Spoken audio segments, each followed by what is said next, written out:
사도 요한은 예수님께서 행하신 수많은 기적들 중에 7개를 기록합니다. 그 첫 번째 기적 이야기가 본문의 내용입니다.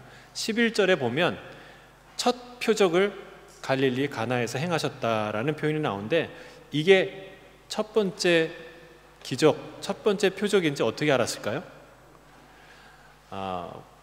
예수님의 삶을 기록한 공관복음, 이 4개의 복음 중에 4개의 복음을 쓴 저자 중에 예수님의 12제자, 가장 가까이서 예수님을 관찰한 경험한 제자가 누군가요?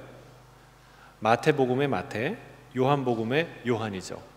근데 마태는 좀 늦게 부르심을 받은 것 같아요. 왜냐하면 마태 자신이 기록한 마태복음에 4장에 예수님이 제자들을 부르시는 모습이 나오는데, 자기를 부르신 이야기는 몇 장에 나와요? 9장에 나와요.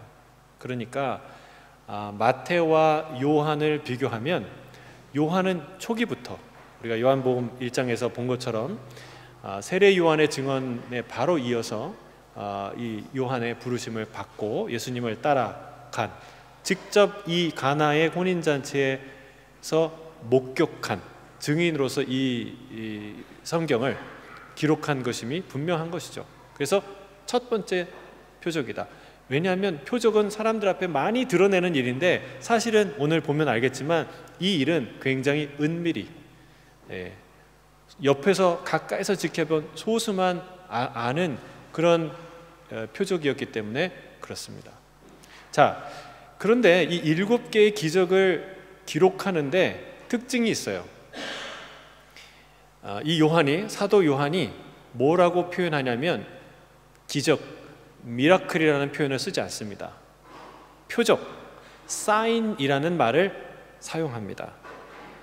이게 세메네이온이라는 말인데, 미라클, 신비하고 놀랍고 평범하지 않은 그런 기적을 의미하는 게 아니에요. 표적은요, 우리가 사인을 의미하는데, 사인할 때는 보통 어떤 의미입니까? 어디 사인이 있다, 사인을 봐라 라는 것은 표지판을 의미하죠. 거기에는요 뭔가 써 있다는 거예요. 어떤 메시지가 거기에 써 있다는 거예요. 근데 사인을 봐도 해석이 안 되는 사람이 있어요. 글자를 못 읽거나 글자나 모양을 이해하고 봐도 그게 어떤 맥락의 의미인지를 파악 못하는 그런 사람들은 해석이 안 되죠. 실제로 예수님의 이 표적, 사인을 보고도 그 사인을, 그 메시지를 깨닫지 못한 사람들이 있었습니다. 이 뒤에 보면은 오병이어의 기적이 표적 아닙니까? 그런데 그것을 경험하고도 많은 사람들이 그것을 해석하지 못했어요. 왜냐하면 사람들이 신비한 거, 놀라운 거, 이런 거 보러 왔거든요. 그래서 다른 복음서에는 그 얘기가 안 나오는데, 요한복음에 보면은 오병이어의 표적을 행한 이후에 많은 사람들이 떠났다고 얘기했어요.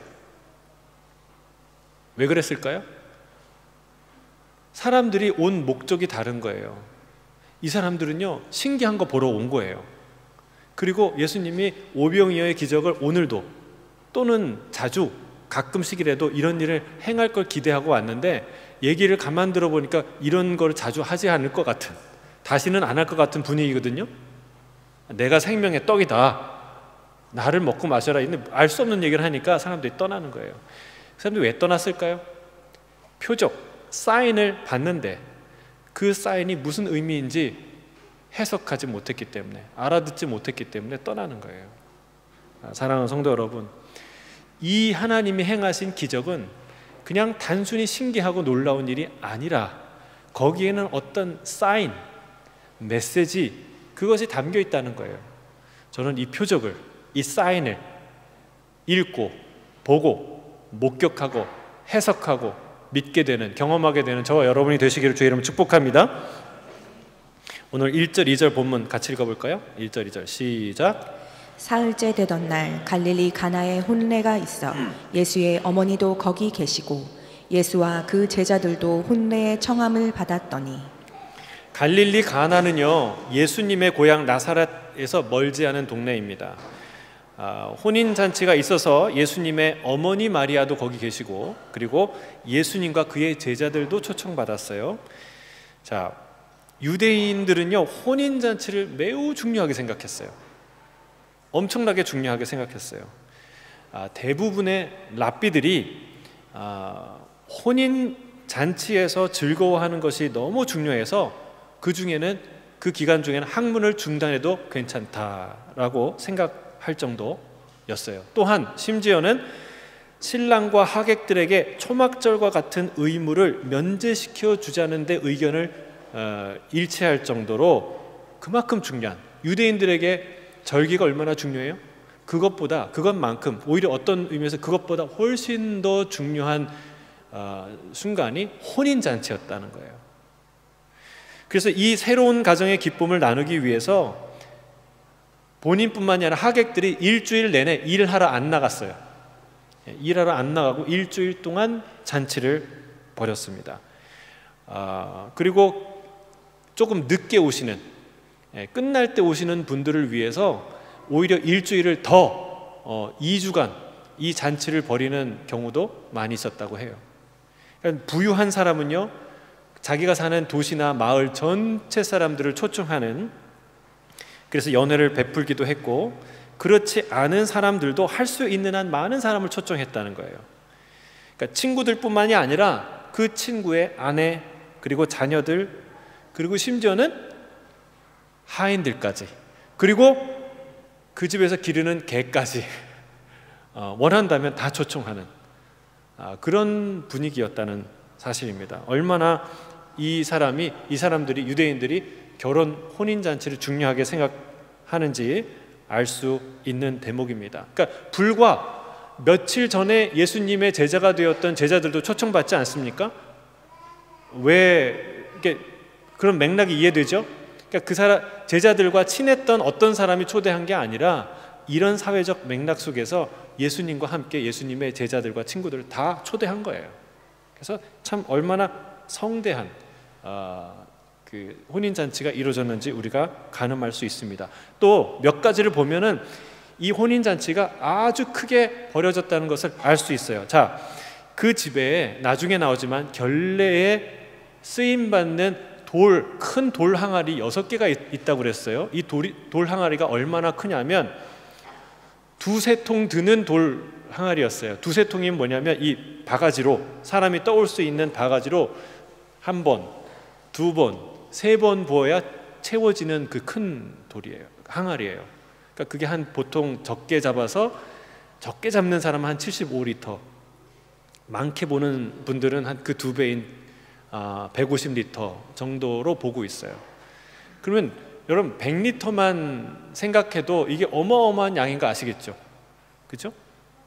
그러니까 그런 물통을 봐서도 이 집이 얼마나 큰 규모인가. 또 하인들에게 시키지 않았습니까? 그 집은 하인들을 부리고, 시골에 살았지만 하인들을 부리고 사는 집이었어요.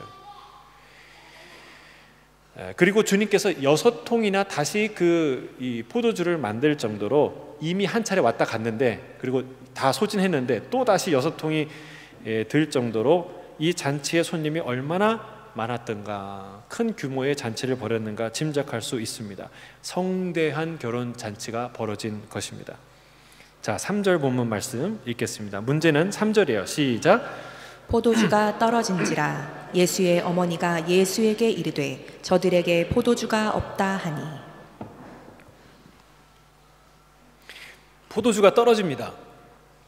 포도주가 떨어졌다는 것은 잔치의 흥이 깨졌다는 거예요.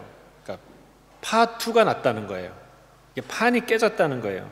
마치 식당에서 식재료가 다 소진되어서 더 이상 판매를 할 수 없고 문을 닫아야 되는 그런 상황이 된 것이죠. 그러니까 여러분, 그 통에 100리터 정도 되면 그게 1리터 포도주병으로 담으면 100개 아닙니까? 그렇죠?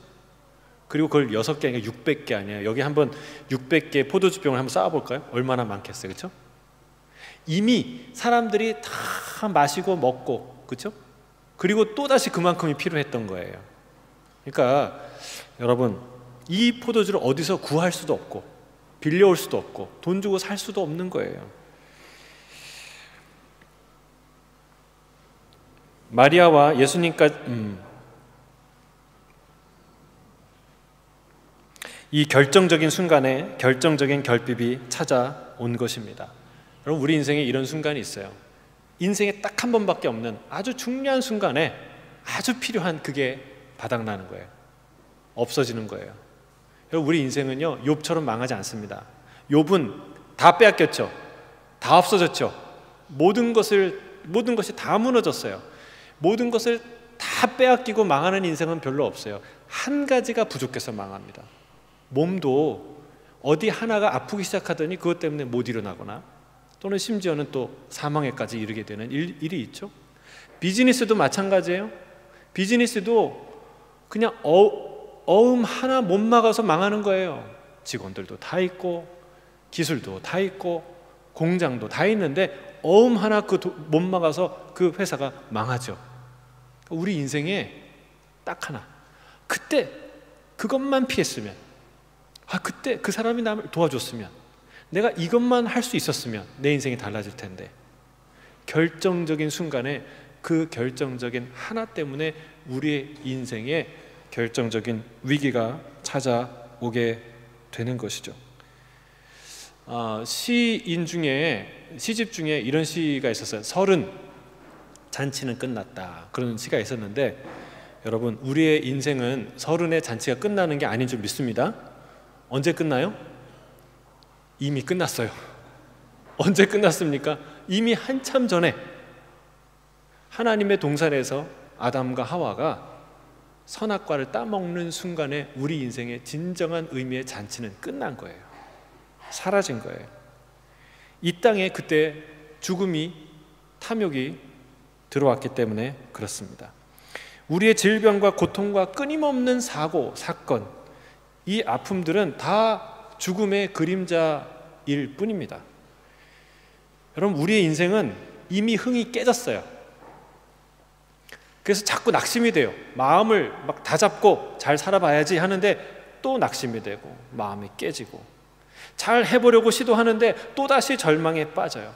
왜 그렇습니까? 왜 그런 일이 반복됩니까? 우리 인생의 혼인잔치의 포도주가 떨어졌기 때문에 그렇습니다. 우리의 잔치는 이미 끝난 거예요. 성경은요, 구원을, 하나님의 나라를 혼인잔치에 비유합니다. 예수님은 이 혼인잔치를 즐겨 사용하셨어요. 왕이 자기 아들의 결혼식에 잔치를 베푸는데 잔치를 배설하고 사람들을 초청합니다. VIP로부터 해서 많은 사람 초청하는데 그 사람들이 놀랍게도 안 가겠다는 거예요. 바빠서, 나 비즈니스에 바빠서, 내 농기구를 샀는데 가서 실험해봐야 돼서, 내 자녀들의 시집과 장가가는 일에 바빠서 못 가겠다는 거예요. 그러니까 왕이 뿔따구가 나죠. 그래서 어떻게 합니까? 자, 나가서 거리에 있는 많은 사람, 모든 사람을 다 닥치는 대로 초청해라. 그래서 내 이 잔치를 채워라 말하지 않습니까? 그게 구원과 하나님의 나라에 대한 비유예요. 또 주님은 지혜로운 10처녀와 어리석은 5처녀, 지혜로운 5처녀의 비유를 통해서 하나님의 나라를 설명합니다. 등불을 준비한 지혜로운 5처녀는 그 신랑이 왔을 때 그 아름답고 행복한 영원한 기쁨의 잔치에 참여하게 되고, 등불을 준비하지 못한 어리석은 5 여인은 밖에 쫓겨나서 그 혼인잔치에 들어가지 못해서 슬피 우는, 이를 가는 그런 인생이 될 것이다 라고 말씀합니다. 요한계시록은 특히 구원의 완성을 어린 양의 혼인잔치에 비유합니다. 주의 거룩한 신부가 영광을 얻고 영원한 기쁨의 잔치에 들어가 신랑 되신 주님과 영원토록 먹고 마시는 그 아름다운 축복을 구원이라고, 하나님의 나라의 완성이라고 우리에게 가르치고 보여주고 있다는 사실이에요. 반대로 혼인잔치의 흥이 깨지고 파토가 나고 문을 닫아야 하는 그런 상황은 비참한 우리의 이 육신의 이 세상의 현실을 반영하는 것입니다. 혼인잔치가 천국을 상징한다면 반면 지옥과 죽음은 혼인잔치의 파멸 혹은 밖으로 쫓겨나 슬피 울며 이를 가는 상황, 그것과 같은 것이죠. 실은 이것이 모든 인간이 처한 위기입니다. 이 땅에 많은 잔치가 있어 보입니다. 그렇죠? 흥청망청 사는 것 같아요. 그런데 사실은 지금 우리가 보는 이 세상의 잔치는, 콘서트는, 축제는 혼인잔치라기보다는 먹고 죽자는 잔치입니다. 하나님은 선지자 이사야를 통해 이렇게 말씀하세요. 이사야 22장 13절에서 14절에 같이 읽어보겠습니다. 13절 14절 시작. 너희가 기뻐하며 즐거워하여 소를 죽이고 양을 잡아 고기를 먹고 포도주를 마시면서 내일 죽으리니 먹고 마시자 하는도다. 만군의 여호와께서 친히 내 귀에 들려 이르시되 진실로 이 죄악은 너희가 죽기까지 용서하지 못하리라 하셨느니라. 주 만군의 여호와의 말씀이니라. 어차피 내일 죽을 거니까 오늘 있는 시간에 먹고 마시자. 이 땅의 삶이 전부니 잘 먹고 잘 살다가 마음껏 즐기다가 죽자, 이 말이에요. 그러니까 날이 내일이 아니라 내일 모레, 1년 후, 10년, 조금 다른 거지 똑같은 마음이죠. 하나님이 이것은 죽기까지 내가 용서할 수 없는 죄라고 말씀하십니다. 여러분, 가만 보면 세상의 즐거움 뒤에는 다 쓸쓸함이 배어 있어요. 막 깔깔거리고 웃고 그런 것 같은데 항상 뒤에는 가을 바람 같은, 바닥에 뒹구는 낙엽 같은 그런 쓸쓸한 마음이 한켠에 있는 것을 우리가 경험하게 됩니다. 마치 죽기 직전에 사형수에게 허락된 마지막 소원과 같은, 내가 맛있는 국을 먹는데 이거 먹고 이제 사형장의 이슬로 사라지는, 병이 깊은 환자의 얼굴에 띈 희미한 미소 같은 그런 쓸쓸함이 세상의 즐거움 속에는 있다는 거예요. 곧 죽게 되니 마지막으로 남겨진 시간을 기왕이면 행복하게 보내자는 말이에요. 여러분, 근데 잘 들으세요. 하나님은 이것은 내가 용서할 수 없는 죄다라고 말해요. 용서할 수 없는 죄. 하나님, 그렇게 절망적이면 위로해 주셔야지 왜 그런 말씀 하십니까? 여러분, 이게 죄인 이유가 무엇인지 아십니까? 그들은 죽음 앞에서 하나님을 찾지 않았기 때문에 그렇습니다. 내가 여기 있는데, 내가 너를 구원하려고 하는데, 내가 정말 한없는 자비와 사랑으로 너를 부르는데 너는 나의 이름을 부르지 않는구나. 끝까지 외면하고 눈과 귀를 닫고 마음을 닫고 그렇게 너의 인생을 마감하려고 하는구나. 그 고집, 그 어리석음을 두고 하나님은 말씀하는 거예요. 여러분, 하나님이 이스라엘을 왜 낮추셨나요? 너는 구제불능이니까 여기서 망해라, 이렇게 낮추셨나요? 아니에요. 회개시키려고, 사랑하니까 돌이키려고 하는 거예요. 지금 하나님이 낮추신 분도 하나님인데 그 앞에 누가 있어요? 낮추신 하나님이 계시는 거예요. 왜요? 그들이 내 이름을 부르고 겸손히 나올 때 내가 그를 고치고 세계 만방의 위대한 제사장 나라로, 거룩한 나라로 그들을 세울 꿈과 계획과 사랑과 의지를 다 갖고 계시기 때문에 그렇습니다. 여러분, 우리가 자녀를 야단칠 때 미워서, 정말 얘가 미우니까 그냥 죽여서 없애자 그러고 야단칩니까? 아니에요. 사랑하니까, 정말 사랑하니까 야단치는 거예요. 그거 고쳐야지 되니까. 큰맘 먹고 그리고 야단치죠. 근데 그 자녀가 그러는 거예요. 그래요? 나를 그렇게 생각해요? 나는 이런 놈이에요. 그리고 그냥 거기서 마음을 딱 닫고 나는 이러다 죽을 거예요, 막 얘기를 막 그렇게 말하고 그렇게 나간다고 생각해 보세요. 그럼 여러분, 그게 얼마나 고약한 생각이냐는 거예요. 얼마나 악한 마음이냐는 거예요. 내가 너를 사랑해서 하는 말인데, 내가 너를 고치고 싶고 너는 나보다 훨씬 더 나은 미래와 꿈이 있는데 그 사랑을 멸시하고 무시하는 거죠. 여러분, 하나님 우리 앞에 계신 줄 믿습니다. 절망하지 마세요. 자, 오늘 여기에 위대한 여인이 등장하는데 마리아예요. 마리아의 위대함이 여기서 나타납니다. 이 마리아는요, 자신의 이 문제를 가지고 누구에게 나가냐? 예수님께 나갑니다. 예수님께.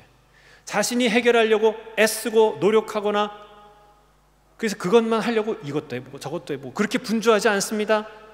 그리고 그거 하다가 절망해서 포기해서 좌절하고 그렇게 널브러져 있지 않아요. 슬퍼하며 한탄하지 않습니다. 자포자기하지 않습니다.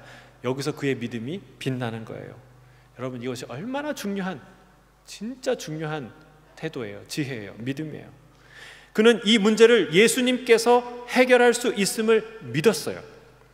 이 문제를 누구 앞에 내려놓느냐가 그 사람의 믿음입니다. 여러분, 우리는 누구 앞에 아무나 붙잡고 내 문제를 다 털어놓지 않습니다. 그렇죠? 어떤 사람한테 내려놔요? 이 문제를 해결할 수 있는 사람, 이 문제를 도와줄 수 있는 사람, 적어도 도와주지는 못해도 함께 아파할 수 있는 사람, 그런 사람에게 문제를 내려놓지 않습니까? 그를 믿기 때문에 내려놓는 거 아니겠습니까? 여러분, 나는 내 문제를 누구 앞에 내려놓느냐는 거예요. 여러분, 주님 앞에 이 문제를 내려놓는 것이 믿음인 줄 믿습니다. 주님 앞에 가서 내 진짜 고민을, 진짜 아픔을 주님 앞에 내려놓는 거예요. 나는 이 문제를 다룰 능력이 없습니다. 고백하는 거예요. 사랑하는 성도 여러분, 우리는 우리 인생의 문제를 다룰 능력이 없습니다. 아무리 긍정적으로 살아보려 해도 노력한 그 순간 뿐입니다. 여러분, 물을 포도주로 바꿀 능력이 우리에게 있나요? 없어요. 장례식과 같은 인생을 혼인잔치와 같이 바꿔놓을 능력이 우리에게 있나요? 없습니다. 그런 능력이 우리에게 없어요. 그러나 오늘 성경은 말하는 거예요. 포기하지 말라. 절대로 포기하지 말라. 이 능력이 누구에게 있어요? 예수님께 있다는 거예요. 할렐루야. 예수님께 있어요. 마리아처럼 이 문제를 가지고 예수님 앞에 가시는 저와 여러분이 되시기를 주의 이름으로 축복합니다. 그분 앞에 모든 것을 내려놓으시길 바랍니다. 오늘 본문 2절, 4절부터 5절입니다. 같이 읽겠습니다. 시작. 예수께서 이르시되 여자여 나와 무슨 상관이 있나이까? 내 때가 아직 이르지 아니하였나이다. 그의 어머니가 하인들에게 이르되 너희에게 무슨 말씀을 하시든지 그대로 하라 하니라. 예수님께서 어머니에게 이렇게 부릅니다. 여자여 라고 불러요. 이 귀나이라는 말은 그러니까 자녀가 엄마한테 하는 말은 아니에요. 존경의 말이지만 부인, 뭐 이런 거, 여사님, 뭐 이런 뜻이에요. 예. 그런데 제가 보기에는 예수님이 이렇게 부른 거예요. 마리아 여사님, 이렇게 부른 거예요. 왜냐하면 좀 사랑과 애정을 담아서 이런, 그러니까 그 유머로 부르지 않았나 싶어요. 어머니가 당신의 아들을 매우 특별한 존재로 지금 대하고 있어요. 아들 예수 이리 와봐. 가서 물 하나 떠와. 이런 분위기가 아니잖아요 지금. 그렇죠? 예수님을 아주 특별한 관계로, 어머니이지만 아주 특별하게 대하고 있어요. 이 파투가 날 이 혼인잔치를 살릴 수 있는 유일한 존재, 그런 능력을 가진 메시아로, 그런 존재로 여기고 아들을 대하니까 이 아들이 어머니에게 마리아 여사님 이렇게 말하지 않았나, 이렇게 좀 공식적으로 그런 듯한 느낌으로 말하지 않았나 싶어요. 근데 주님이 이렇게 얘기합니다. 여자여, 이게 내게 무슨 상관이 있습니까? 내 때가 아직 이르지 아니하였습니다 라고 말합니다. 어떻게 들으면 완곡한 거절이죠. 저는 상관없는 일 아닙니까? 저는 아직 할 수가 없습니다. 내 때가 아닙니다 라고 말하는 것 같아요. 근데 놀라운 것은 마리아의 행동이에요. 이렇게 말하지 않는다는 거야. 무슨 말이냐? 내가 너 다 아는데, 이런 일을 할 수 있는 거 내가 아는데, 능력은 이럴 때 쓰려고 있는 거야. 야, 너 내 엄마 얼굴 보고 이거 한번 해줄 수 있지 않겠냐? 뭐 이런 말 하지 않는다는 거야. 그냥 조용히 물러서는 듯 합니다. 하지만 하인들에게 이렇게 얘기를 하는 거예요. 뭐라고 얘기합니까? 너희에게 무슨 말씀을 하시든지 그대로 하라. 그대로 하라. 여러분, 이게 믿음인 줄 믿습니다. 놀라운 지혜요. 대단한 믿음이에요. 믿음 없으면 이런 말 할 수 없는 거예요. 그는 생각하는 거예요. 예수님이 예수는 어머니의 이 개인적이고 은밀한 간절한 부탁을 외면할 아들이 아니다. 이 잔치의 혼인잔치의 파장을 눈뜨고 그냥 지켜볼 사람이 아니다.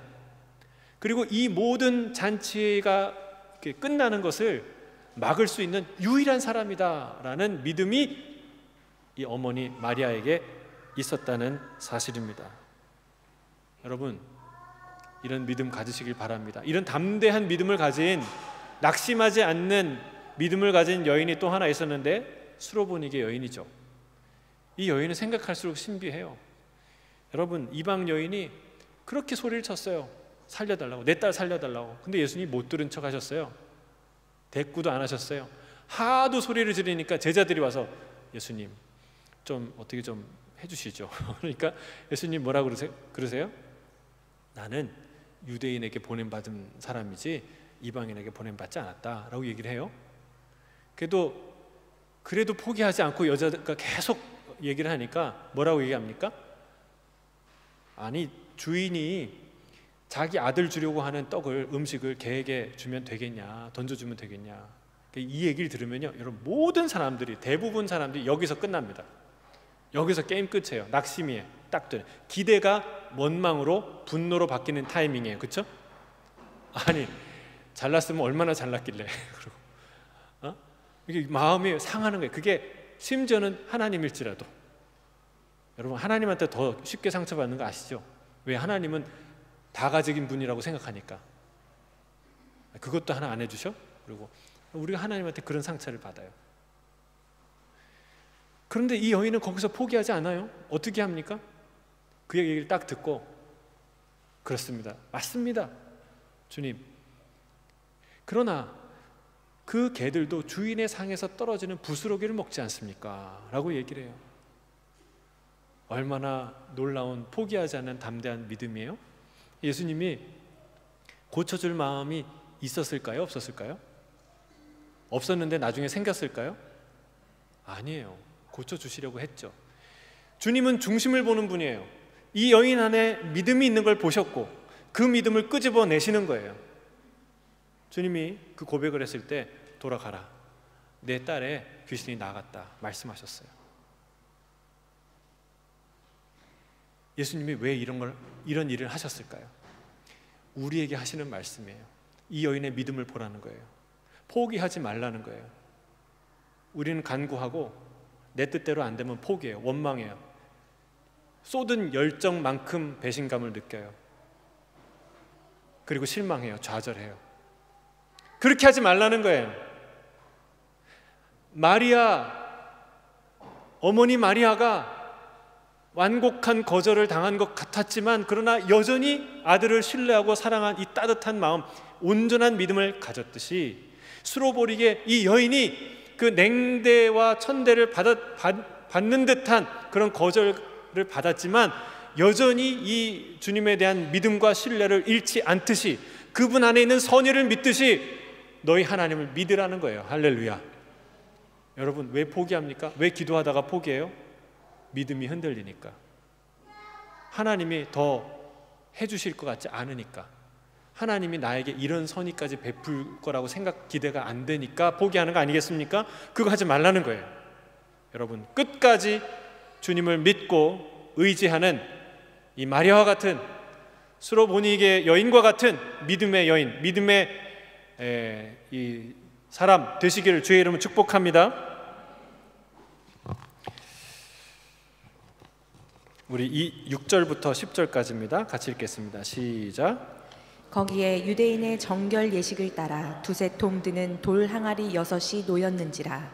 예수께서 그들에게 이르시되 항아리에 물을 채우라 하신즉 아귀까지 채우니 이제는 떠서 연회장에게 갖다 주라 하심에 갖다 주었더니 연회장은 물로 된 포도주를 맛보고도 어디서 났는지 알지 못하되 물 떠온 하인들은 알더라.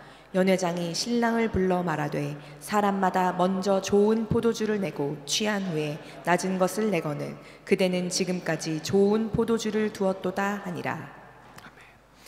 우리는 주님께서 무슨 말씀을 하시든지 그대로 행할 준비를 해야 될 줄 믿습니다. 이 일이 어떻게 성취되느냐? 하인들의 순종을 통해서 성취됩니다. 돌 항아리에 물을 채우라고 하면 채워야 하는 거예요. 왜 거깁니까? 꼭 채워야 됩니까? 물이어야 합니까? 이런 말, 쓸데없는 말 하지 않고 돌 항아리와 무슨 포도주가 상관관계가 있다고 그러십니까? 이렇게 따지지 않고 이거에서 도대체 무엇을 얻고자 하십니까? 따지지 않고 또는 그렇게 따지지 못해서 꿍 하고 있는 거죠. 말은 못하지만 움직이지도 않아요. 요지부동이야. 딱 가만히 있어요. 그거 해서 뭐 하나 하고. 여러분, 이런 모든 불순종의 태도와 마음이 다 떠나가기를 주의 이름으로 축복합니다. 순종이 우리의 역할이에요. 그게 믿음이에요. 예수 그리스도의 구원의 역사에 동참하는 비결이 바로 이런 순종이라는 거예요. 일어나라 하면 일어나야 되는 거예요.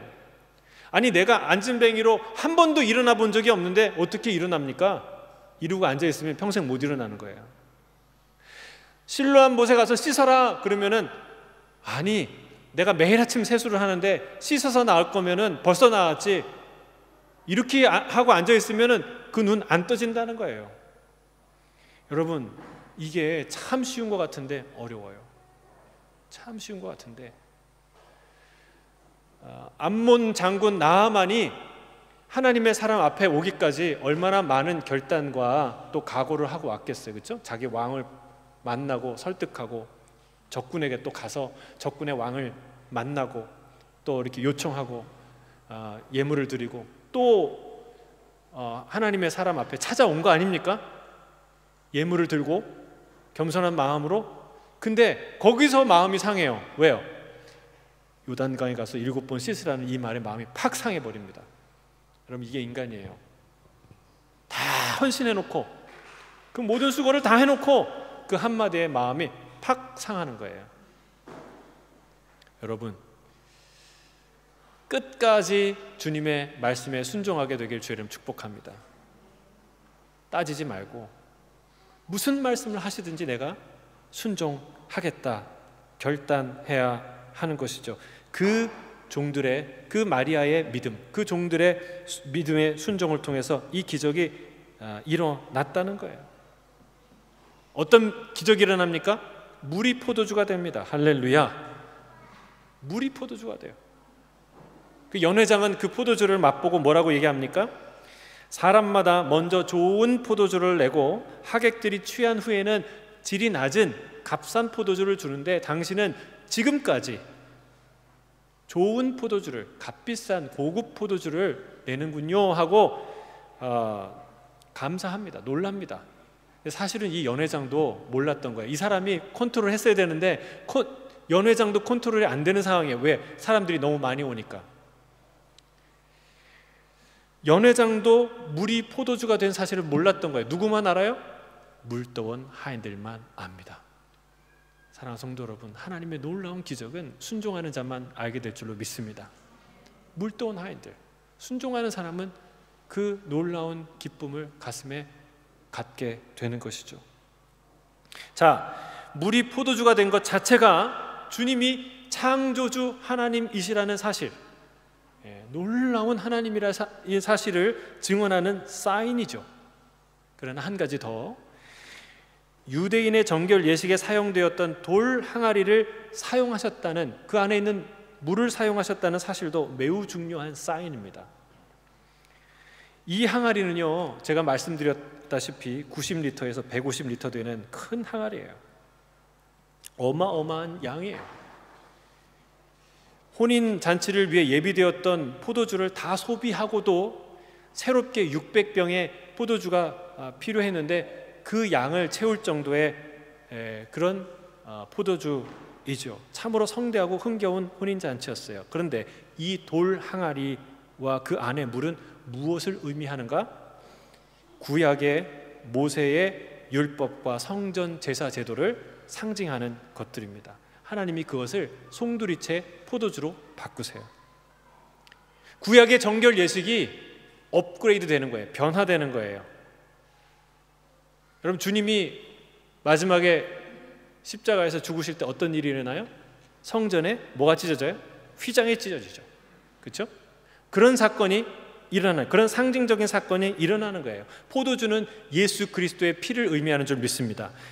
마지막 만찬에 주님께서 포도주를 나눠주시면서 이런 말씀을 하셨어요. 이것은 너희를 위해 흘리는 나의 언약의 피다 라고 말씀하셨어요. 여러분, 주님은 누구십니까? 이 사인은 무슨 사인입니까? 무슨 메시지입니까? 주님은 어떤 분이라는 것을 말하고 있습니까? 우리 주님은, 이분은 물을 포도주로 만드시는 분인 줄로 믿습니다. 이분은 당신의 피로 우리를 정결하게 하시는 분인 줄 믿습니다. 영원한 혼인잔치의 기쁨에 모두 들어가게 하시는 위대한 우리의 신랑의 잔치의 주인인 줄 믿습니다. 이분은 우리의 진정한 구원자 메시아라는 사인이에요. 사인. 이 기적은 단지 신기하고 놀라운 일이 아니라는 거예요. 그런 위대한 의미를 품고 있는, 말하고 있는 표지판이라는 사실이죠. 오늘 2장 11절 같이 읽겠습니다. 2장 11절 마지막으로 시작. 예수께서 이 첫 표적을 갈릴리 가나에서 행하여 그의 영광을 나타내심에 제자들이 그를 믿으니라. 가나는요, 작은 마을입니다. 작은 마을이에요. 큰 도시가 아니에요. 사람들 많은 곳에서 행한 일이 아닙니다. 또한 사람들을 모아놓고, 자, 이제 보십시오. 자, 여기 물이 있습니다. 이 물이 이제 포도주로 변하게 될 것입니다. 이렇게 쇼를 하듯이, 마술을 하듯이 행하셨나요? 아니요, 그렇게 하지 않았습니다. 물 떠온 하인들만 아는 그렇게 은밀한 기적을 행하셨어요. 그 모든 상황을 옆에서 듣고 지켜본 제자들만이 예수님을 주로 믿게 된 사건이었어요. 연회장도 알지 못하는 사건이었어요. 그런데 성경은 뭐라고 얘기해요? 그가 영광을 나타내셨다라고 말합니다. 많은 사람에게 드러나지 않았는데 주님이 영광을 드러내셨다라고 말합니다. 이 사건이 얼마나 정확히 예수 그리스도가 누구신지, 그가 이루실 일이 무엇인지 나타내는 사인, 표적이라는 사실을, 인가라는 사실을 알려주는 대목이에요. 여러분, 이 조용하고 작은 기적 속에서 주님은 당신의 위대한 기적을 드러내십니다. 잔치의 위기가 알려지지 않았듯이 우리의 진짜 위기, 우리 각 개인의 은밀한 위기들은 서로 알지 못하지요. 사람들에게 드러나지 않습니다. 그러나 문제는 심각합니다. 절망과 파산의 위기입니다. 그 기쁨은 그치고 수치와 원망으로 가득한 현실입니다. 그 위기, 그 문제 해결하실 분은 누구신가요? 물을 포도주로 바꾸게 하실 분은 누구신가요? 장례식과 같은 내 인생을 혼인잔치와 같이 바꾸실 분은 누구신가요? 예수 그리스도이신 줄로 믿습니다. 내일 죽을 테니 오늘 먹고 죽자라는 그 절망을 영원한 소망과 기쁨으로 바꾸실 분은 오직 예수 그리스도이신 줄로 믿습니다. 그분만이 유일한 소망인 줄로 믿습니다. 참된 구원자 예수 그리스도, 그분의 영광을 바라보는 저와 여러분이 되시기를 주의 이름으로 축복합니다. 아멘. 기도하겠습니다.